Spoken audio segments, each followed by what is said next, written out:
નવસારી શહેરમાં અવિરત વરસાદ અને પૂર્ણા નદીમાં આવેલા પૂરના કારણે શહેરના અનેક નીચાણવાળા વિસ્તારો જળબંબાકાર બન્યા છે. શહેરની એક ઊંચી ઇમારત પરથી નજર કરીએ તો ચારે તરફ પાણી જ પાણી દેખાઈ રહ્યું છે. ઉપરથી જોતા આ દ્રશ્યો મનમોહક લાગે છે, પરંતુ આ જ પાણી અસરગ્રસ્ત પરિવારો માટે મોટી આફત બની ગયું છે.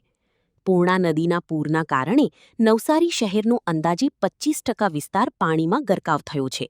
અનેક રહેણાંક વિસ્તારોમાં પાણી ઘૂસી જતા લોકોને ભારે હાલાકીનો સામનો કરવો પડી રહ્યો છે. રસ્તાઓ પાણીમાં ડૂબી જતા જનજીવન પણ પ્રભાવિત બન્યું છે. તંત્ર દ્વારા અસરગ્રસ્ત વિસ્તારો પર સતત નજર રાખવામાં આવી રહી છે અને જરૂરી રાહત તેમજ બચાવ કામગીરી હાથ ધરવામાં આવી રહી છે. મારું નામ જેનિતા શાહ છે.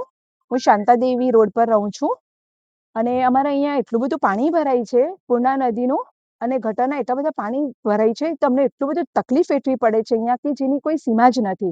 હવે તમે પાછળ જોઈ શકો છો, મિથિલા નગરીનો એરિયો છે, એમાં એટલા બધા પાણીઓ આવે છે કે ત્યાં પાણી ભરાઈ જાય છે તો અમારે ત્યાં એટલું બધું પાણી આવે કે અમે નથી બહાર જઈ શકતા કે નથી અંદર આવી શકતા અમે. તો મારી મહાનગરપાલિકાની એટલી જ અપીલ છે ને એટલી જ વિનંતી છે કે તમે શાંતાદેવીમાં ગટરો જે ઉભરાય છે તો તમે ગટરના બંધ કરાવો કંઈ પણ કરીને.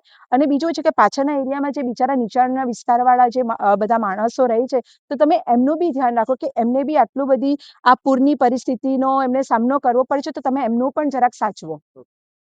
ઉમેશ સોની, નવસારી.